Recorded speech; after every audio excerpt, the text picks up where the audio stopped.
Hello, everybody. I wanted to make just a fun laid-back video for today. Sorry if there is a bit of an echo. I'm still setting up this room, so there's a lack of furniture and stuff to block the sound. I'll try to fix that in post somehow, but if I can't and you hear an echo, that's why, and I apologize, but I just can't be bothered to really deal with it.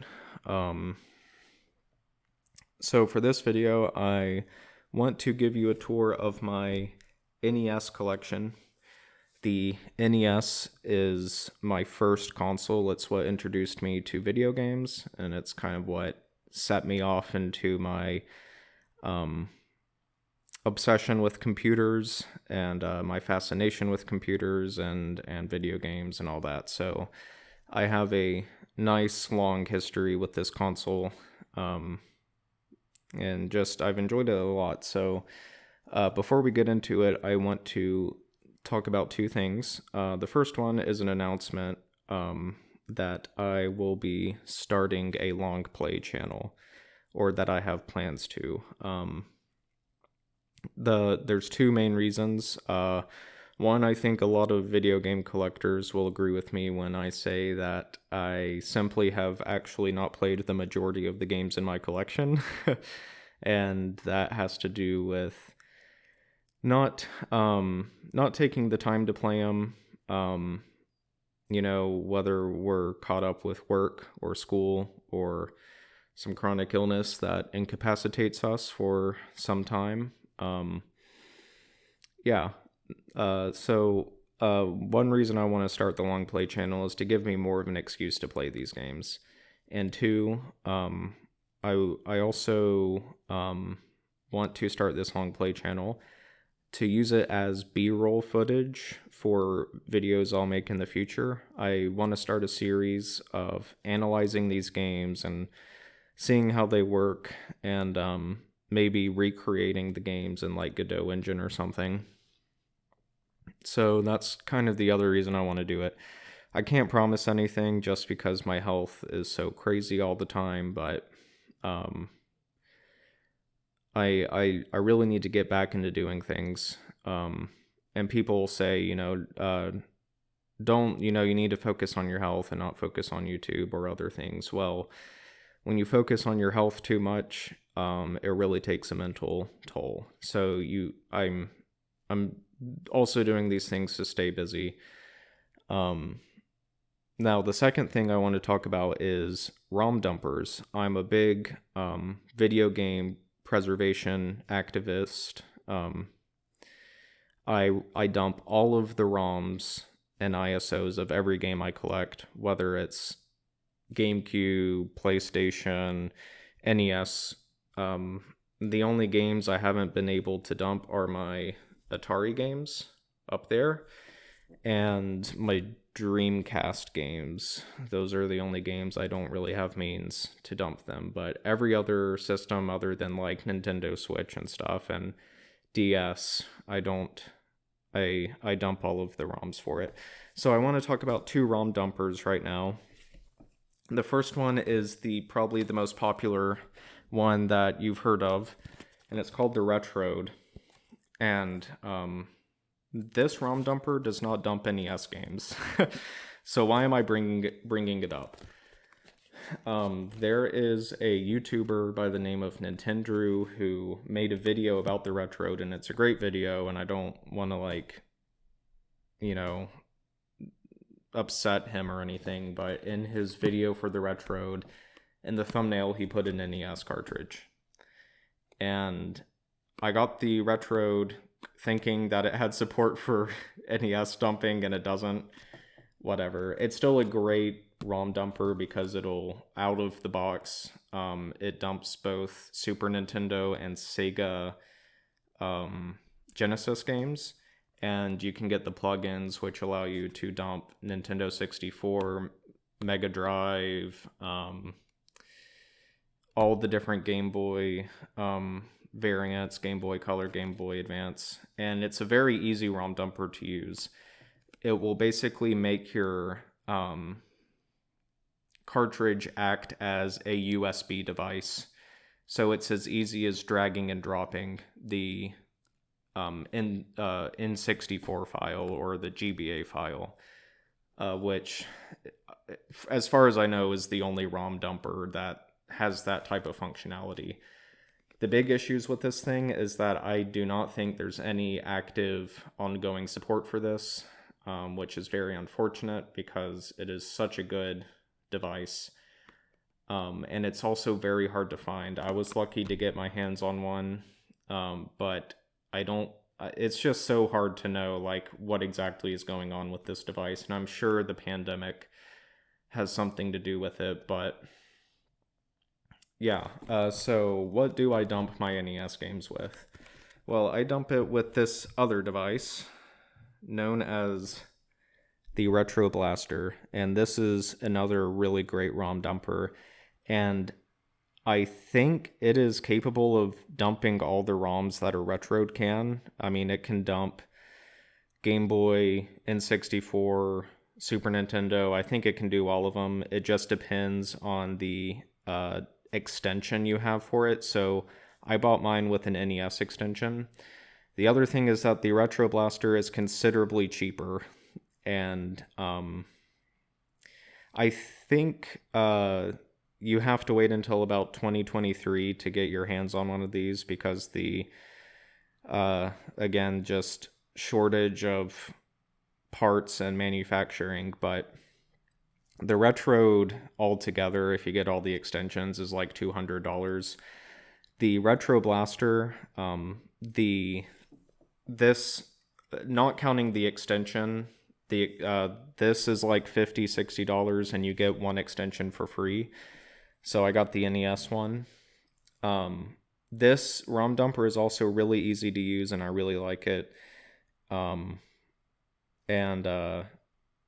It doesn't have that USB functionality that the Retro does, but in some ways I kind of prefer this.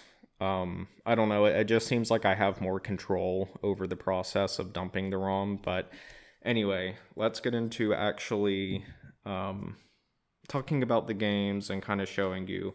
So we will start with games that start with a number. So this is the only game I have that starts with a number, and it's 10 Yard Fight, and this is a football game. Haven't played it, but there it is. There's that one. Moving on to the letter A. So for the letter A, I have two games. This one, it is The Adventures of Bullwinkle and Rocky, or Rocky and Bullwinkle and Friends. I've never played it, but I've always kind of found these characters fascinating, so I picked it up. Actually, I still have the price tag on it, haven't taken it off. I got it at a store called Heroes Clash in North Wilkesboro, North Carolina. The Heroes Clash is not a video game store. They just happen to be selling video games at the time. They're more of a comic book store, but it's a nice little store to go to. I recommend going, especially if you're a comic book fan. The other game I got is Anticipation. And I also haven't played this either, but this is kind of a board game. But yeah, there we go, Anticipation. Moving on to the letter B. So for the letter B, I have 6 games, so I'm only going to get a couple down at a time. The first one I have is, of course, Balloon Fight. And this is a really good arcadey style game. It's a lot of fun. Definitely recommend it. My first introduction to Balloon Fight was actually in Super Smash Bros. Melee. They have references to Balloon Fight in that game, so that's kind of where I first heard of Balloon Fight. The next game is Baseball. Haven't played it, but it's a part of your Nintendo sports line of games, kind of like 10 Yard Fight. The next two, I have Battletoads. Haven't played it. Again, most of these games I haven't played. But I'm also kind of afraid to play it because of I've heard how hard the game is. A lot of people can't even pass the second level apparently. The next game is the first unlicensed game. It's B-52, kind of a pun, B-52 bomber, but it's a B. This is a Chimerica game. I believe that's how you pronounce it. Also haven't played it, but you get all the bootlegginess with this cartridge with the switch on the back. Um, I find unlicensed games incredibly interesting, and so I always try to get unlicensed games when I see them. The last two in the letter B is, well, one of them is Buckyo here, and I am very fortunate to have this cartridge. This is a very valuable game, and it's actually one of the games I grew up playing. So this is my original copy of Buckyo here that I've had for years.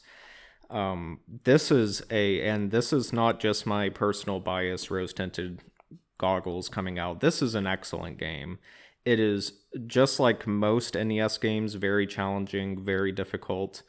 At times probably makes you want to pull your hair out, but it is an excellent kind of platformer shoot 'em up game.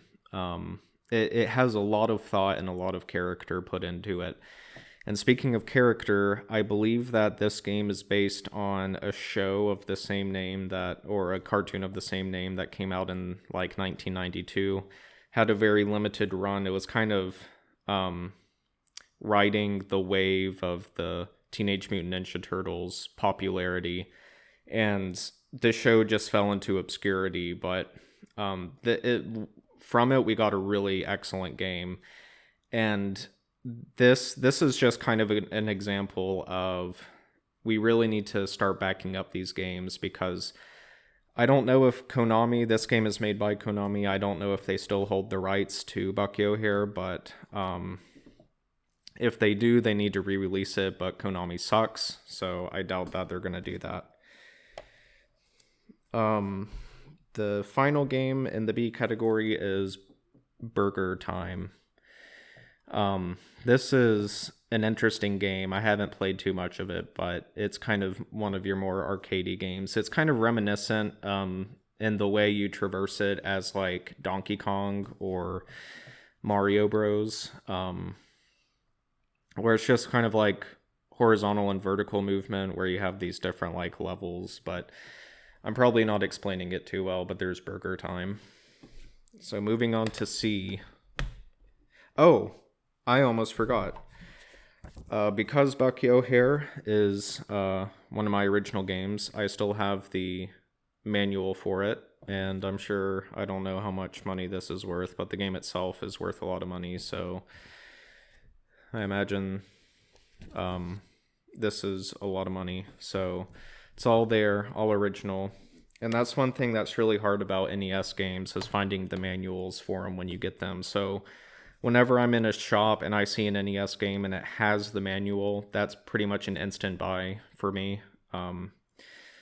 I always try to get the manuals with games, and it's really a shame that Nintendo was just dumb and wasn't using their heads when they decided to ship their games in paper boxes, cardboard boxes, because people just threw it away. And the manual a lot of the times would go in the trash can with it. And it's so insane. They kept doing that up until the DS era, and I never understood why. But I always thought it would be interesting if there was some compartment within the cartridge where you could like slip the manual in.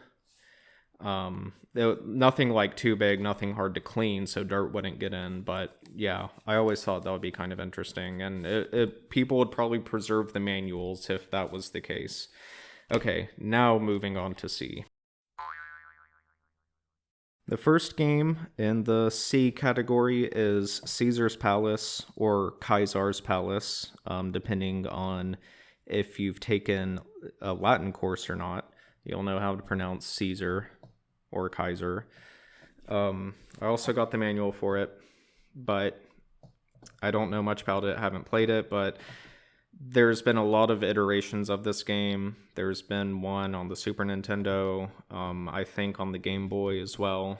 So it's not hard to find different iterations of this game.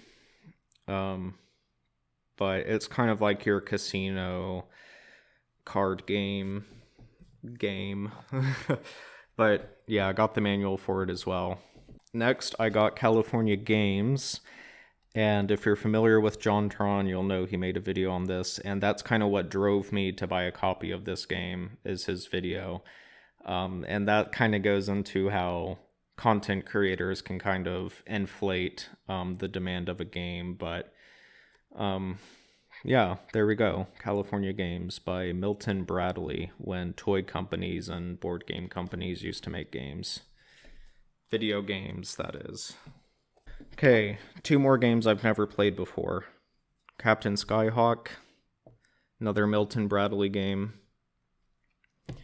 and Castle Quest. I really like Dungeons and Dragons themed kind of stuff, so when I saw this game, I'm like, gotta get that. And we'll go a little bit into that Dungeons and Dragons theme a little bit later. Okay, the next 2 is, of course, 2 from the Castlevania series. We have Castlevania 2, Simon's Quest. Has a really ugly sticker that I just cannot get off. I do not want to apply Goo Gone because Goo Gone also does not come off. And then Castlevania 3, Dracula's Curse. Castlevania is a really interesting series. Most of my knowledge of it comes from the anime. Watched the anime, thought it was really good. But yeah, got 2 of the games from the Castlevania series. Okay, starting in the D category, we have Donkey Kong Classics. Probably don't need to explain this one at all. This is just a collection of the different Donkey Kong arcade games, like Donkey Kong Jr. So yeah, well, two of them. Yeah, okay, there we go. But yeah, basically Donkey Kong for the NES, but 2-in-1 cartridge. And then Double Dragon 3. Never played this. This is kind of a game I inherited from somebody in my family. Has a little bit of a break here under the label, but there we go, Double Dragon 3.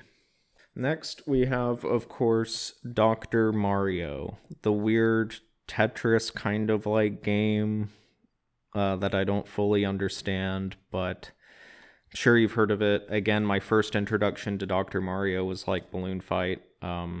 Super Smash Bros. Melee. It's where I first heard of Dr. Mario. So there we go. Now, this is one I have the manual for. And when I saw this game, I knew I just had to pick it up immediately. Where's the manual for it? Here it is. And it's Dudes with Attitudes. This is another unlicensed game. Very interesting black cartridge. It was not $11.99. That's a sticker that's been there for a long time, I guess. I did not buy it from whatever this store is. But I got the manual for it as well. And this is not by Comerica. This is by American Video Entertainment. Just a very interesting looking cartridge. And I also got the dust sleeve. There was like a custom dust sleeve that it came with. Seal of quality, because they couldn't get the Nintendo seal of quality, so they made their own seal of quality. Yeah, goes in this special dust sleeve. Just a really cool looking cartridge. Next, we have the 2 most notable duck-themed games for the NES. Of course, Duck Hunt, and this is just your regular Duck Hunt cartridge, not Super Mario Bros. Duck Hunt. There we go. Yeah, I've played this game a million times. One of the games I grew up with, not necessarily this cartridge, but the Super Mario Bros. Duck Hunt pairing. And then DuckTales. This is another game I got recently at the Heroes Clash comic book store. And yeah, most people will probably recognize the soundtrack because the soundtrack is used in a lot of memes. E. Next, we have the letter E, and I only have one game, and that's Excite Bike. This is a really interesting game, I think. It probably the one thing that makes it interesting the most is the level editor. Yeah, there's a level editor in this game, and that's something that's not like a concept that really existed and still kind of doesn't exist for most games. But it's really cool to see that in a game, especially a game this old. But any game that has user created content, like abilities for that, is just up there for me. If it allows people to make their own maps or game types or whatever, that's always a plus. Moving on with the letter G, I have two games here, Gauntlet and Gauntlet 2.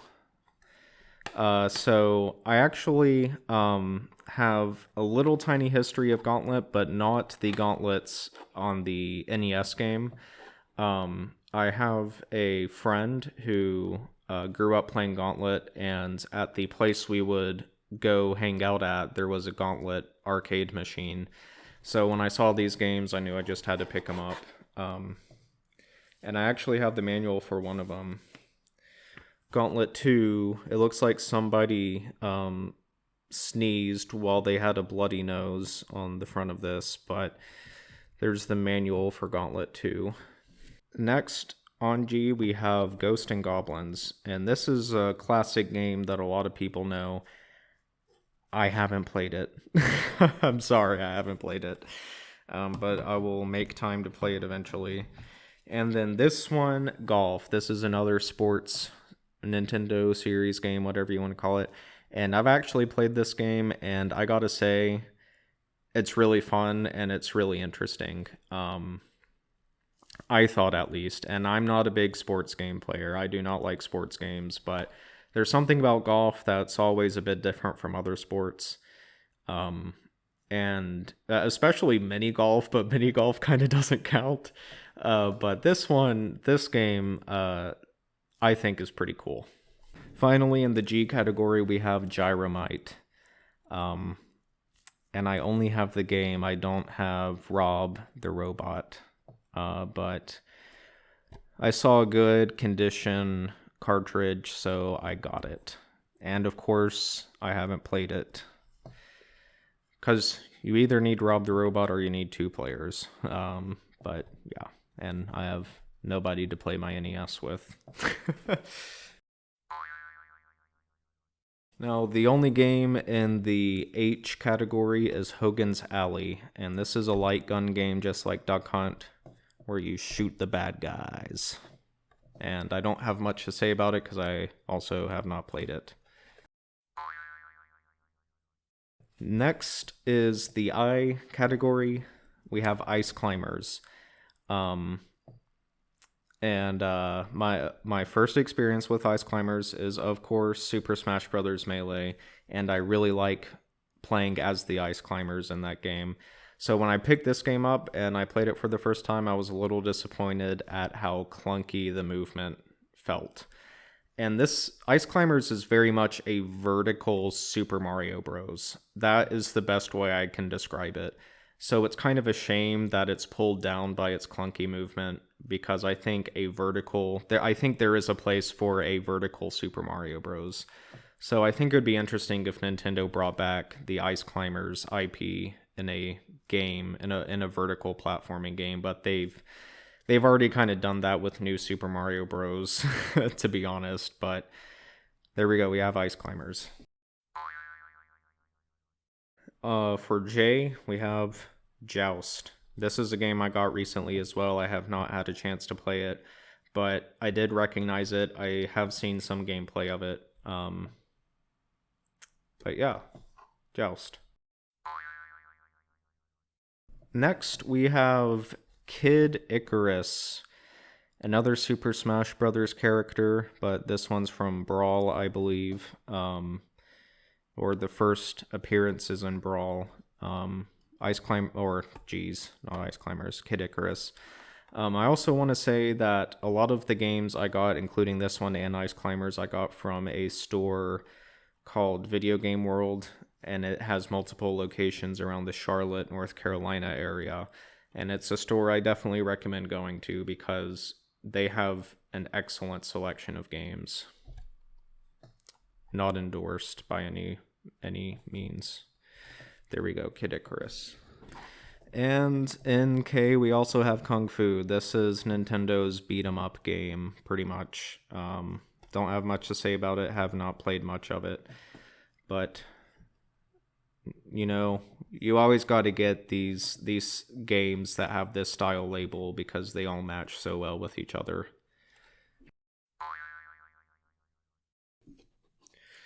Okay, we're now getting into the L's. And of course, what better L game for the NES than Legend of Zelda? I got the gray cart here, and I got the gold cart here. Now, I got these games from another location in Wilkes, North Carolina. This place is in Wilkesboro, downtown Wilkesboro. It's called the Vintage Corner, and they sell retro video games and trade them. They're primarily a store for musicians because they buy and sell and trade instruments, primarily guitars, and they also do records, but they also just happen to do video games as well, and I got these games there. Now, I've actually have not played the NES Zelda games. I am more of a Link's Awakening, a Link to the Past kind of person. I also like the 3D Zeldas, like Wind Waker. So those are my kind of Zeldas. I've never really played this or Zelda 2. And speaking of Zelda 2, I'll get that. And here we go. Here is my Zelda 2 cartridges. There we go. This one is a little scuffed up, but it's all good. Some people might be shaking their heads that I put this in the L section and not the Z section, but I like to keep the continuity. Technically, this is not called The Legend of Zelda. It's called Zelda 2. But I just consider it Legend of Zelda 2. And I just find it for better continuity that I put it next to its predecessor. Now we're getting into the M's, and first we're going to start with another Milton Bradley game, and it is Marble Madness. This is a really cool, interesting game. I feel like it's kind of ahead of its time, if that makes sense. It's like, if you've ever played Marble Blast Ultra on Windows or on Xbox, this is like Marble Blast Ultra, but for the NES. And I really, really like games like that. It's a really cool game, and the only thing that drags it down is its duration, its length. This is a very short game. Not a lot of levels in it. And we have the original Mario Bros. It says original. This is not the original. The original was an arcade game, and I also have Mario Bros. Somewhere up here for the Atari. This is just the NES port of it. Now, this game, not this game, but Mario Bros, the arcade game, is probably the one arcade game I have consistently played the most. I just think it's a lot of fun. The port that I like to play is, of course, the Mario Advance port on the Game Boy Advance. It is just the best port of Mario Bros. It's the best feeling version of Mario Bros. And this is just my favorite arcade game. I can just this game just never fails to draw me in. Really fun arcade game. Unfortunately, I find the NES version to be a little clunky. Not as bad as the Atari version by any means, but there's just something about the Game Boy Advance version that's just so smooth. But yeah, Mario Bros. Next on the M list, we have McKids. This is a McDonald's themed branded game. It's by Virgin Games, like Caesar's Palace. I have not played it. It's a platformer, I believe, and I had to get this game because, one, it's a popular game, it's a well-known game, but two, licensed games of particular properties, especially of a fast food chain, is really interesting. So I got this game at the Vintage Corner in Wilkesboro. The kind of the sickening sort of thing about this is that one day they got in a ton of games, a ton of NES games, and a ton of really good ones. One of which I'll mention here in just a minute. But apparently this guy went to Hickory, North Carolina, and went to like a secondhand store. Maybe it was even a Goodwill. I doubt it was a Goodwill, though. And just straight up got like $600 worth of NES games and accessories and stuff for like $50. And then he went to the Vintage Corner and sold it off. And then I was one of the people that bought it from the Vintage Corner. So probably not the best use of my money, but it was worth it in my opinion because I got some excellent games from it. I just kind of wish I was that guy that found these games in that secondhand store. But McKids, and I do believe Ronald McDonald is in this game from the little knowledge I have of this.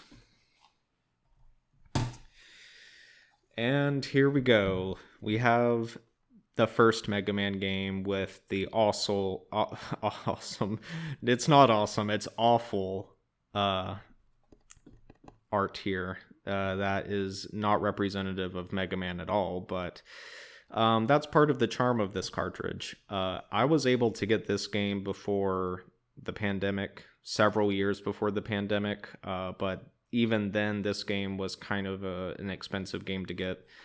But I got it and it was worth it, especially now with games as high as they are. I think games are starting to go back down, fortunately, but it depends on the system. Mega Man, just like a bunch of NES games, Mega Man is a pretty difficult series, and this game is no stranger to that.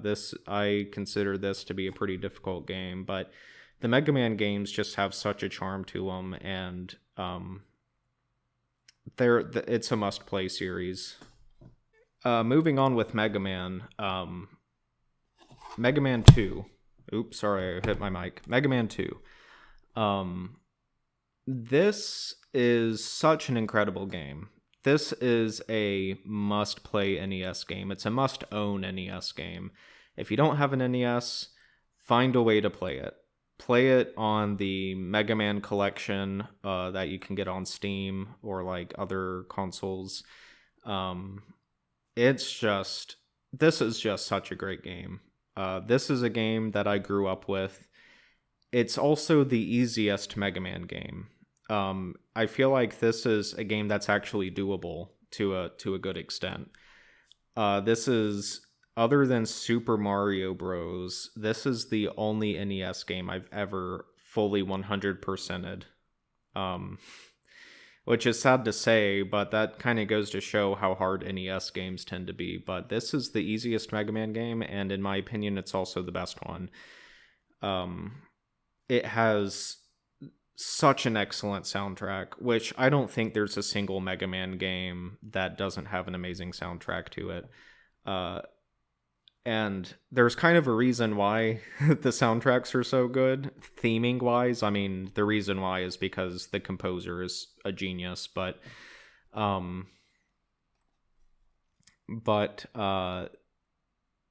I lost my train of thought. So Mega Man, you probably know this. Mega Man is known as Rockman in overseas, and his sister is Roll, and Roll is actually introduced in Mega Man 3. I think she's introduced in Mega Man 3. At least she's in the credits, I think, for Mega Man 3, which I have right here. Since I'm mentioning it, I have Mega Man 3. So you have Rock and Roll.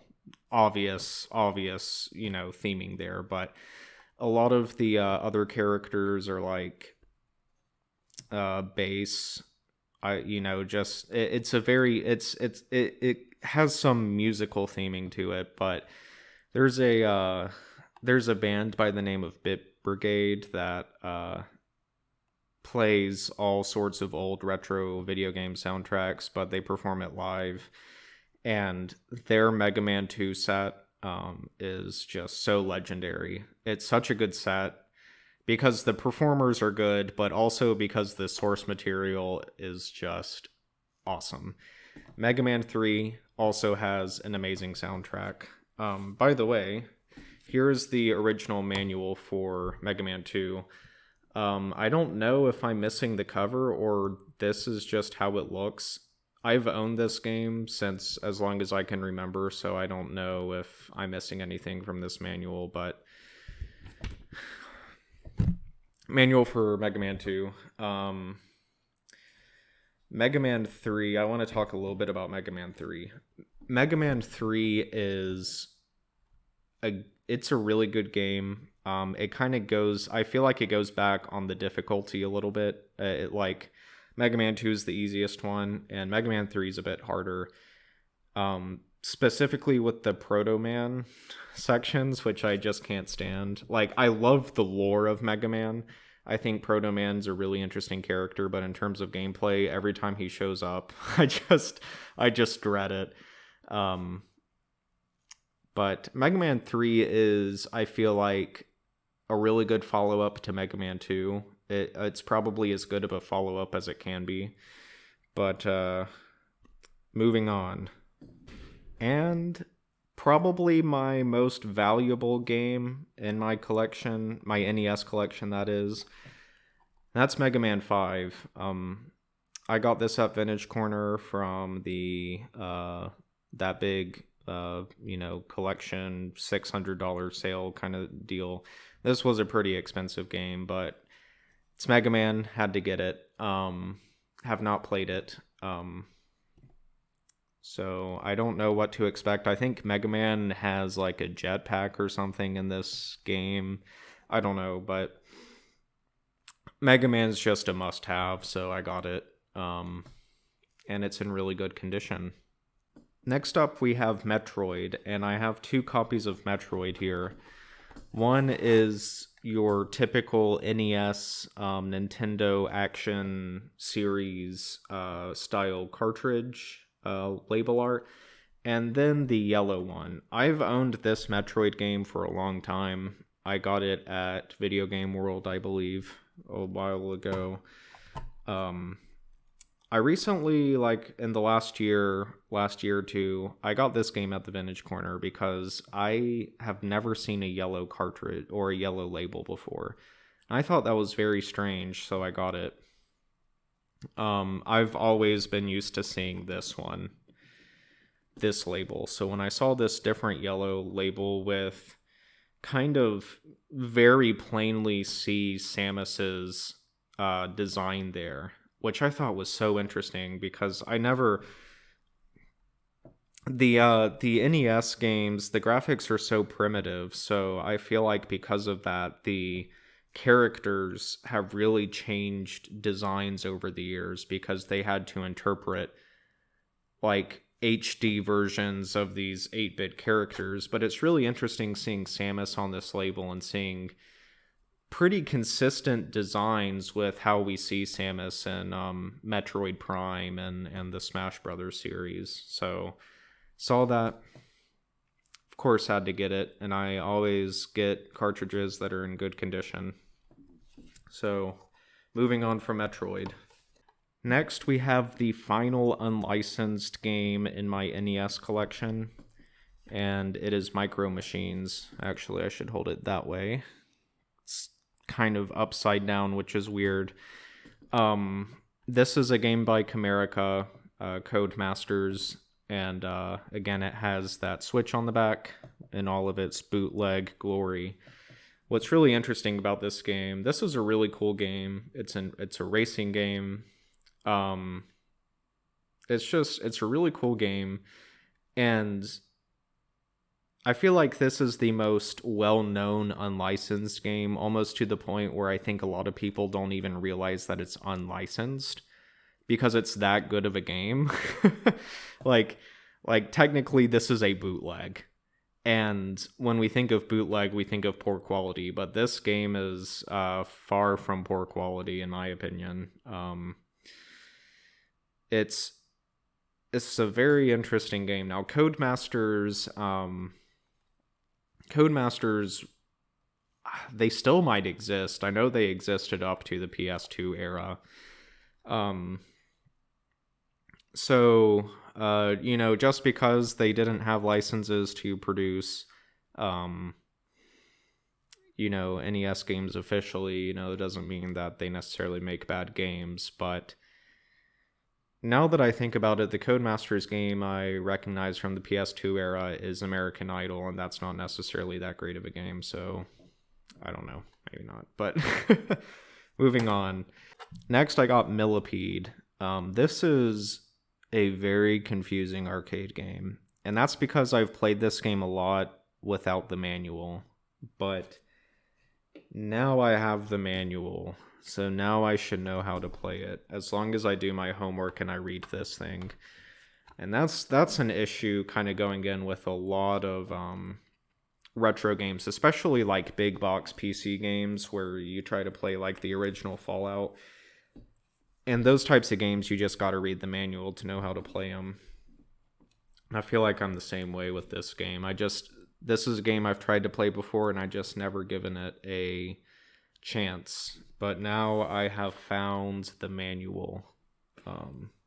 So I guess I'll have to give it another chance. Speaking of which, what's really interesting is that this game is made by HAL Laboratories, which is the same developer behind the Super Smash Bros. Games.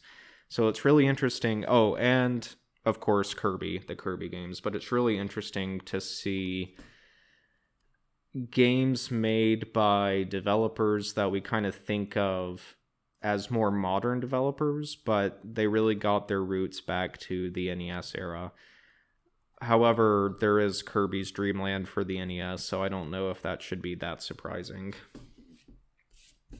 The last two in the M's is, I guess, Mylon's or whatever, Secret Castle. Haven't played it, but I like castles, so when I saw this, I got it. It's made by Hudson Soft, and Hudson Soft is a well-known NES developer. Hudson Soft made what's that version of Super Mario Bros. That's like the Up All Night whatever. I'm pretty sure, well, I don't know if they made that one, but Hudson Soft did just a lot of cool stuff with Super Mario Bros. Kind of made like different ROM hacks, like I think it was Super Mario Bros. I don't know what I'm talking about, but Hudson Soft is a well-known NES era developer, and I don't know if they still exist today, but I feel like yes, they do. I don't know. I don't know. And then the last one in the M's is MTV Remote Control. This is a trivia game, obviously based around the MTV channel. And it's just it's a timepiece.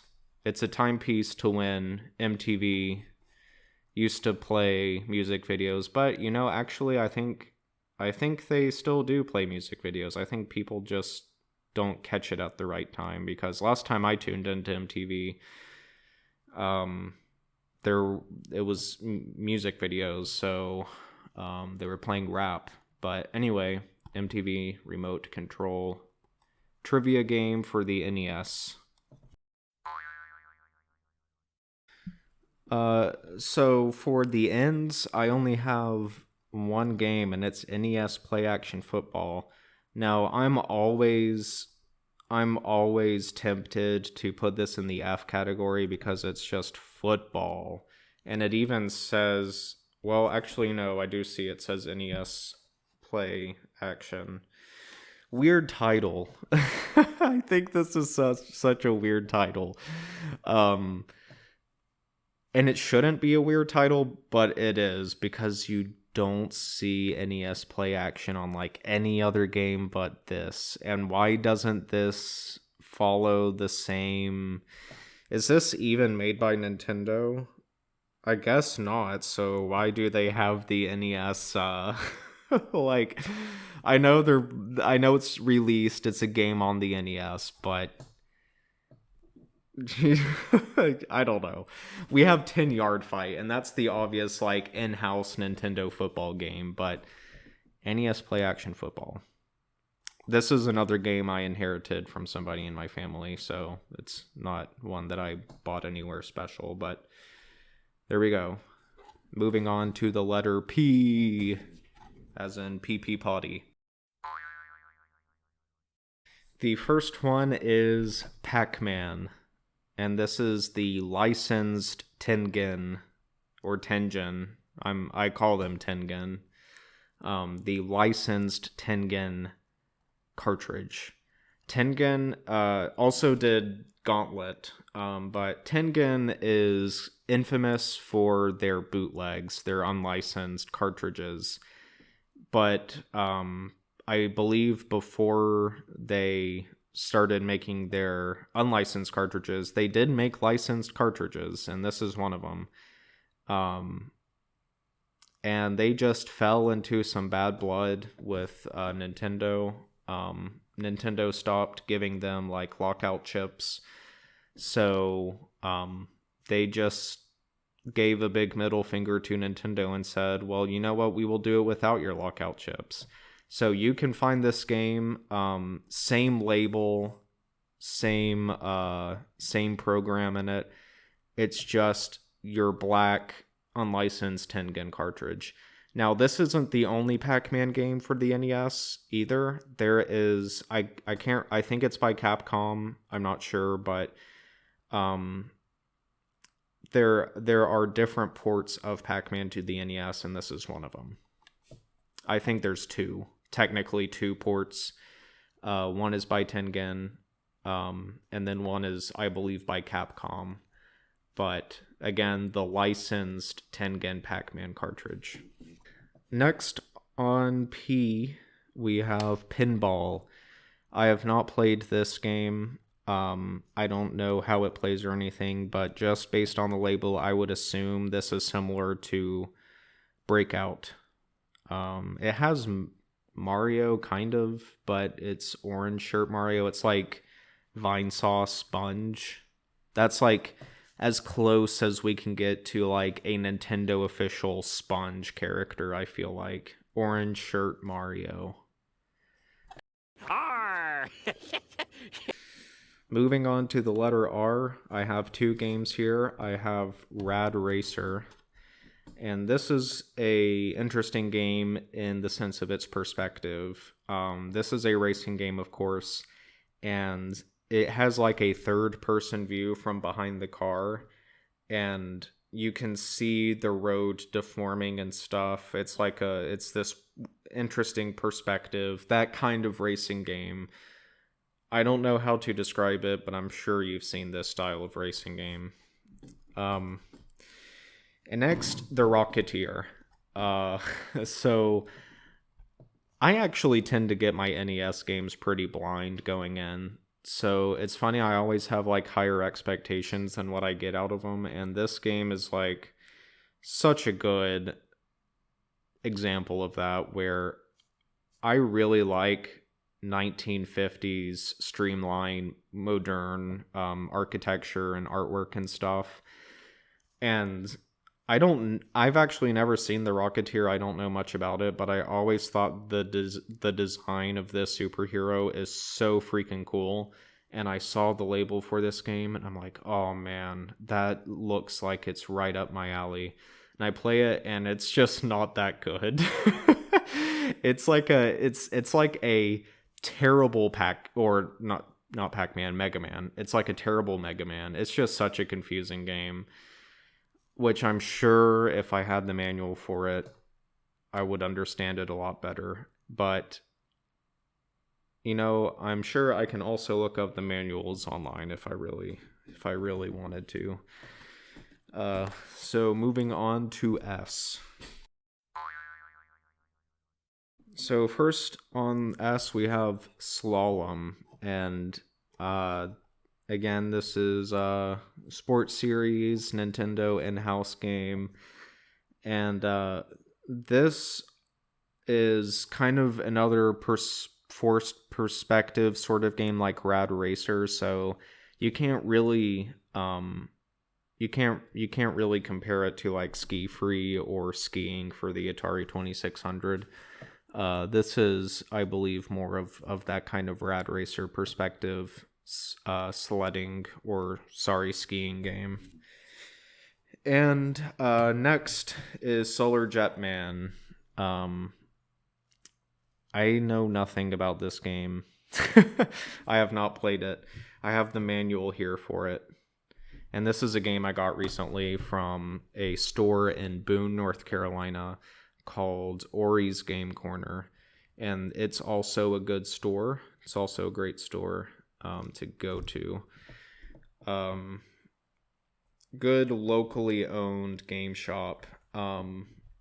There used to be a store in West Jefferson, North Carolina called Tolly's, and it was a tabletop kind of store, but they also sold video games, and that was such a good store to go to, but the owners closed it about a year or two ago, just because they decided to do something else different with their...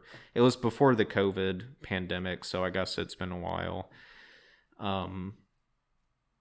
It was such a good store to go to. Great prices, just excellent prices on stuff. So it's kind of sad that they closed, but I bring them up because Ori's Game Corner kind of got a lot of the stock they had in. So that was nice to know where that stock went. Anyway, we are going to move on. Next, for S, we have Solstice. Again, haven't played it, know nothing about it, but the label looked interesting. Kind of like a medieval Dungeons and Dragons type of situation going on. Hope I don't get disappointed like I did with Rocketeer. And then we have Spot, the video game. This is the mascot for the 7-Up soda brand. I don't know if 7-Up still uses this mascot, but you'll see Spot in a lot of old 7-Up commercials. And I saw this and I thought it was cool, kind of like McKids, where it's like a weird branding thing where they made a video game based on, a fast food chain. Same thing, they made a video game based on a soda brand, but this isn't like a platform or anything.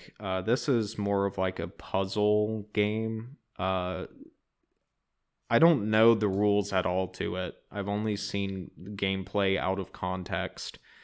It looks similar to Othello, however you pronounce it, where it's just like these circles in spaces on a board. But anyway, there's Spot. I do like the design of this label, the simplicity of it. I don't know. I think that's the main thing that sold me on this game, is just how the label looks. And I feel like it's like a label you would otherwise think is boring, but I don't know. It's just the minimalistic simplicity of it that I really like. Next, we have Mad TV's or Mad Magazine's Spy vs. Spy. I believe this game has a port for a lot of home computers around the 1980s, like I want to say the Commodore and like the Apple computers and stuff. Where I feel like I remember seeing this game with like the old blue and magenta CGA graphics, but this is of course an NES game that doesn't run off of CGA graphics. I was a really big fan of Mad TV when I was younger. I kind of fell out of that. I haven't watched it in a while, but I have not played this game, but it's interesting to see some like Mad TV stuff, especially in video game form. And I also have the manuals and inserts for this game as well.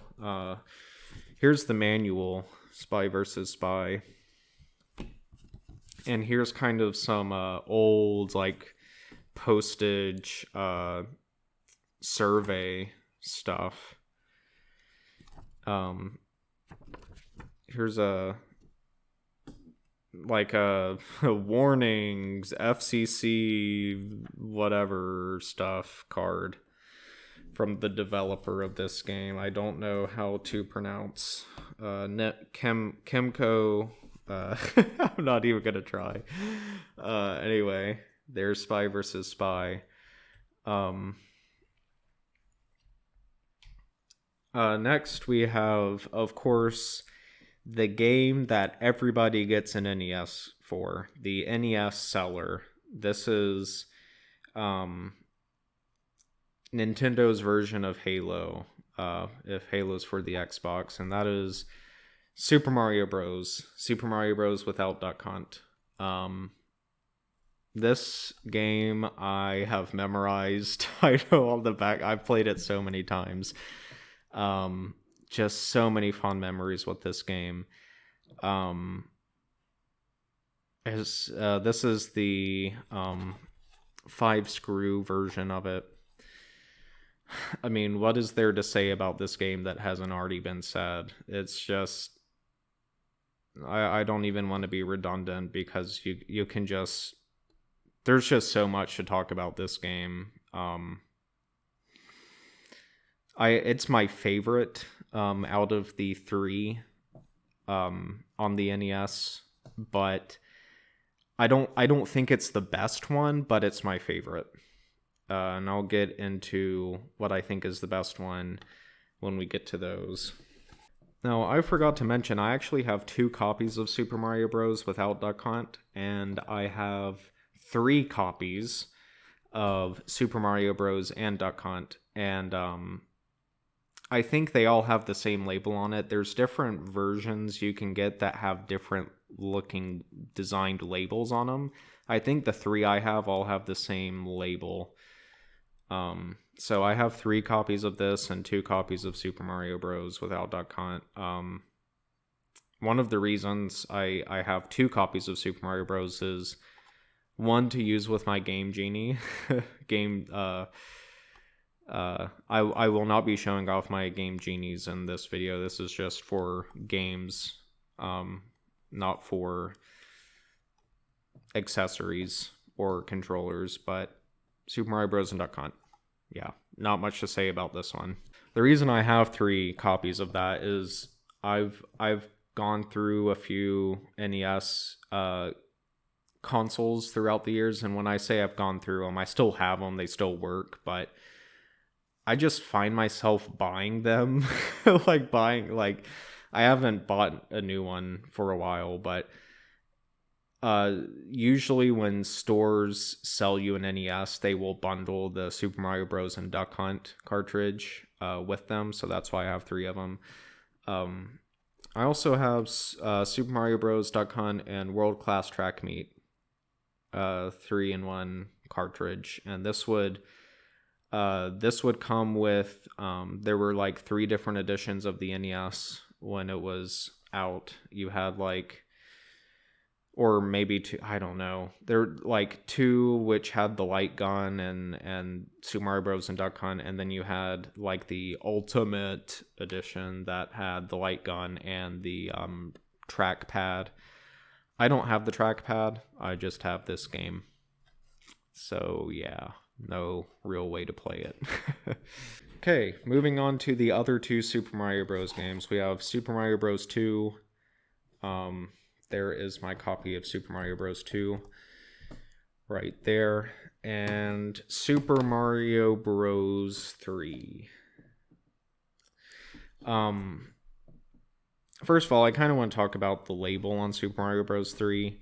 I don't know if it's just me, if I'm having bad luck with copies of Super Mario Bros. 3, but doesn't it seem like there's like, it looks like somebody spilled coffee a little bit on the label and just kind of rubbed it in. Like there's always this brown looking grime to the label.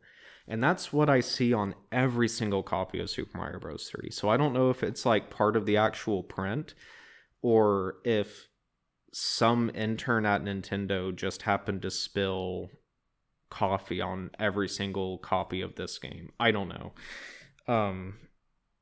My Super Mario Bros. 2 copy is pretty pristine. Yeah, so kind of what I was talking about before, I think Super Mario Bros. 3 is objectively the best Super Mario Bros. Game on the NES. Again, my favorite is the first one. It's what I enjoy the most, but I think coming from an objective view, Super Mario Bros. 3 is just the best one. It's the best. It's an amazing follow-up to Super Mario Bros. 1. Super Mario Bros. 2 is weird. That's because it's not originally a Super... And that story has been told 1,000 times. I kind of have a love-hate relationship with Super Mario Bros. 2. I know a lot of people love this game and it's their favorite. And I agree it's one of the best games on the system, but it's such a deviation that I don't know. It rubs me a weird way. Super Mario Bros. 3 is just like the perfect evolution of the original one, of the original Super Mario Bros. The way that Super Mario Bros. Is the perfect evolution of Mario Bros., that is what Super Mario Bros. 3 is. And Super Mario Bros. 3, I think, really sets the stage for Super Mario World. And which makes sense because I don't think the release date was very far apart from each other. So I want to say Super Mario Bros. 3 came out, I know it came out in the 90s. I don't know what year exactly, but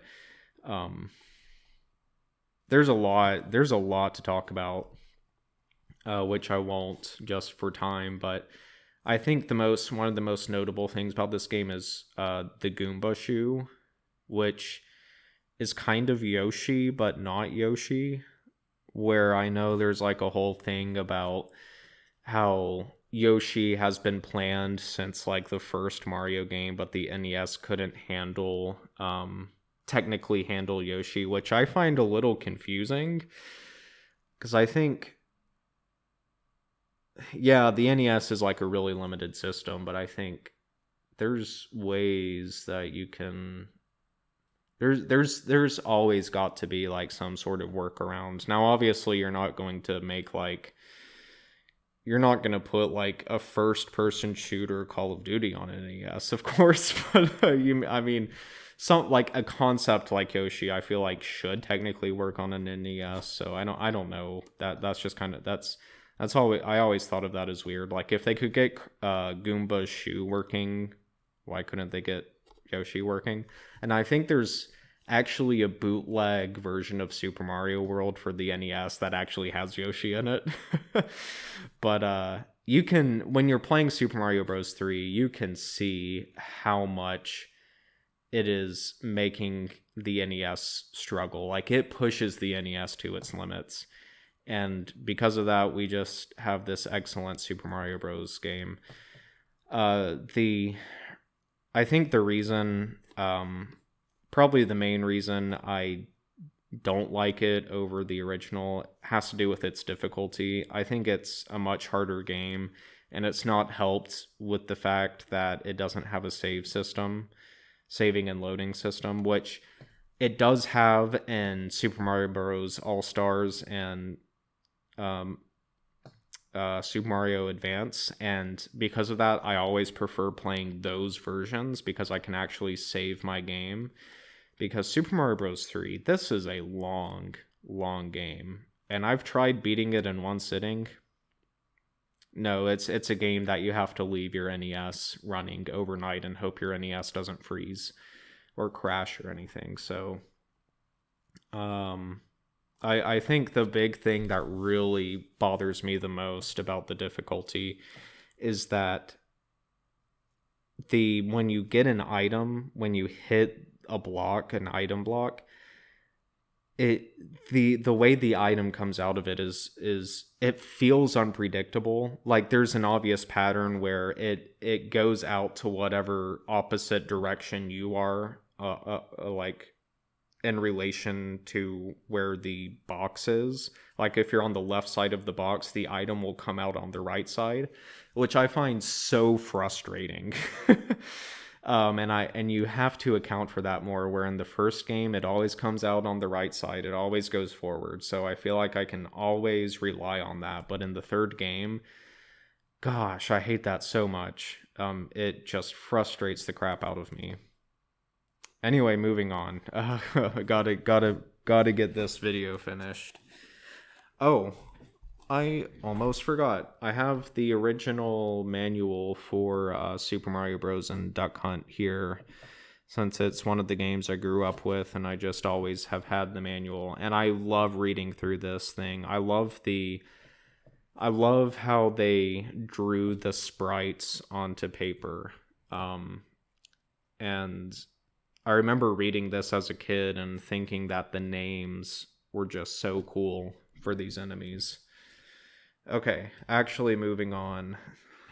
Continuing with us, we have Super Pitfall. Now, if you've noticed in the background, I actually have Pitfall for the Atari 2600 running right there on the screen. Just as a little bit of background stimulation for you, so it's not just that ceiling fan on the black screen. But Super Pitfall, I have not played this game, but it's Pitfall. As far as I know, I mean, that's what it's advertised as. What I find interesting is that it kind of has that design on it that you see of like the in-house Nintendo cartridges, but it's made by Activision, of course. And it's interesting because Pitfall is the game that very much inspired Super Mario Bros. So it's kind of interesting seeing the game that heavily inspired Super Mario Bros. On the system that, Super Mario Bros. Got popular on. So anyway, Super Pitfall. Next, Super Spike V-Ball. I have not much to say about this game. I have not played it, so I won't waste any time talking about it, except I do have the manual for it right here. Super Spike V-Ball. Yep. Okay, I think that does it with the S tier. The S tier games. Moving on to the letter T, we have a weird one here, and it's Taboo the Sixth Sense. I got this recently at Ori's Game Corner in Boone. It was so weird I had to get it. This game is not a game. It does not advertise itself as a game. What it does advertise itself as, I have no idea because I have not played it yet. The only knowledge I have of this game comes from the manual. I got the manual with it.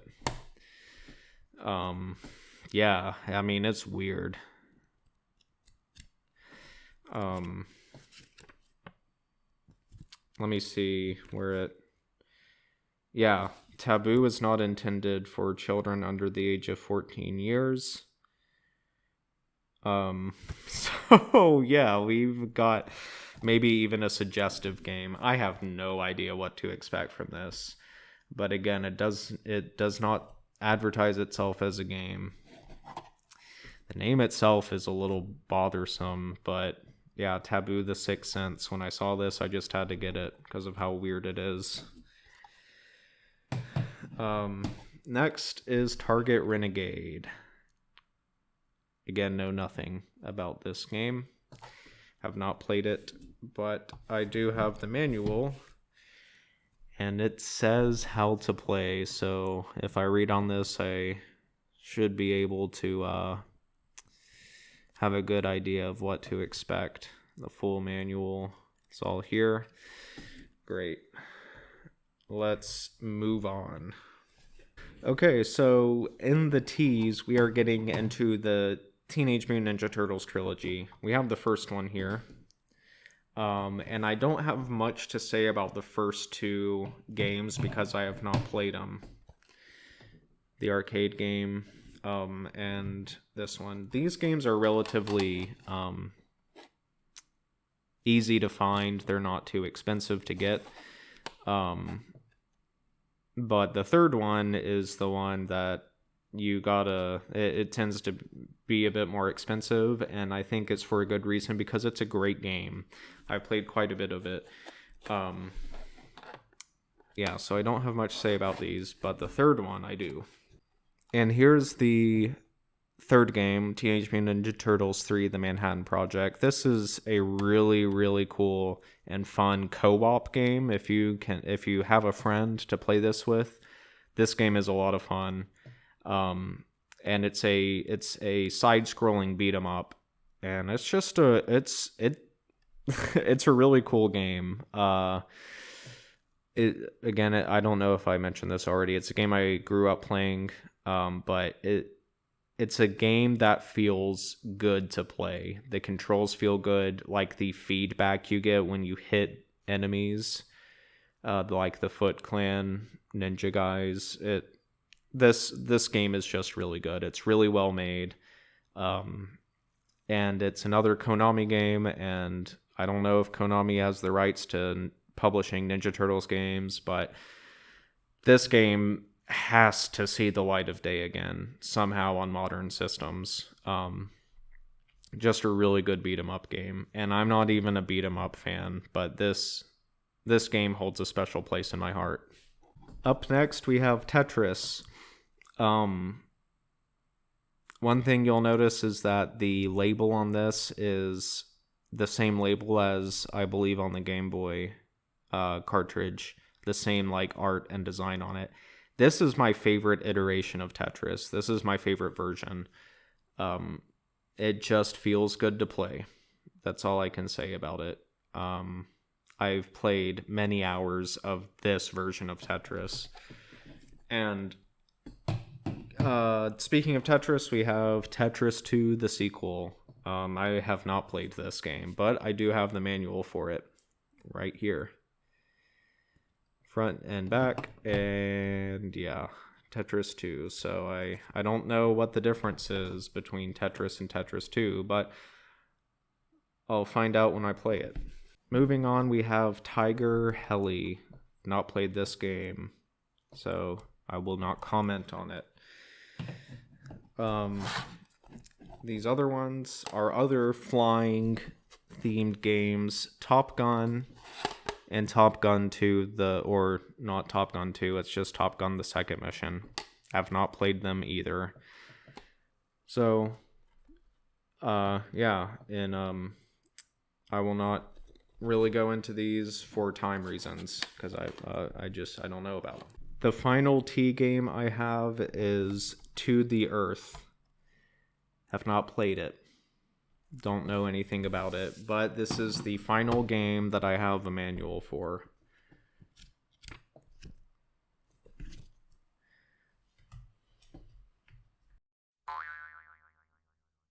Next we have Wheel of Fortune.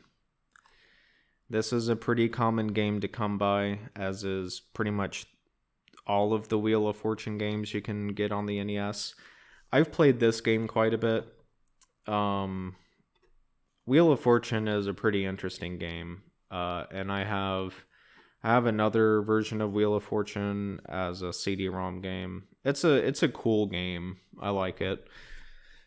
A lot of the stuff is like contemporary to the 1980s, 1990s, so that's kind of where my knowledge falls off, though. But on the theme of Wheel of Fortune, I also have Junior Edition. I have not played this version, though. The third and final W game I have is Win, Lose, or Draw. I believe this is a board game style video game, but I have not played it. so I have no idea. Like I said, I think it's like one of your it might even be a trivia game, I have no idea. In fact, I might say here, draw your, oh, it's based on a oh wait, I don't know. I'm not gonna waste your time trying to figure out what it says. Okay, for X, I have one game, and I wouldn't be surprised if this is the only NES game ever that starts with an X, and it's Xenophobe. And of course, this is based on the Aliens movies, I believe, because that looks like a xenomorph, and it's called Xenophobe. I have tried playing this before, and it is definitely a game you need a manual for because I was very confused when I booted it up. And finally, I have one game left. Starts with the letter Y, and it is Yoshi. Despite what Nintendo said about not being able to get Yoshi on the NES, they managed to do it. Congratulations, you got Yoshi on the NES. That's a joke. This is not some sort of platforming spin-off of Super Mario World. This is a puzzle game, which is a little disappointing in my opinion. When I saw this, I'm like, hey, wait, there's like boos and Goombas and that kind of stuff. Okay, this might be a cool, even though the NES has so many different platformers, well, that's cool that they kind of made like a spin-off of Super Mario World. Like they went back to the NES and they made a Super Mario World spin-off game. No, that's not what this is. It is a puzzle game, and I've played it once, and again, I think it's a game you need instructions for because I was very confused when I tried to play it. So that's my final NES game. So that'll do it for my NES collection. This has turned out to be a very long video, and that's because I have kind of an extensive NES. Well, I mean, it's actually not a whole lot. I had more to say about the games than I thought I would, but I have, of course, other systems that I collect for, as you can see, Super Nintendo. I mean, right next to the camera here, you can't see it, it's off camera, I have a ColecoVision. I just like retro games. I have tons of PS2 games, GameCube games, all sorts of stuff. So you can expect to see other videos like this going over other systems in the future. But also, I want to remind you that I plan on starting that long play channel where I gather up B-roll and then use that B-roll for videos here that I'll release on the channel that I want to do about game design and video games and just that, that kind of stuff. So look out for that, and I'll try not to make this any longer than it needs to, so I'll just go ahead and say bye. Thanks for watching, and I will see you later.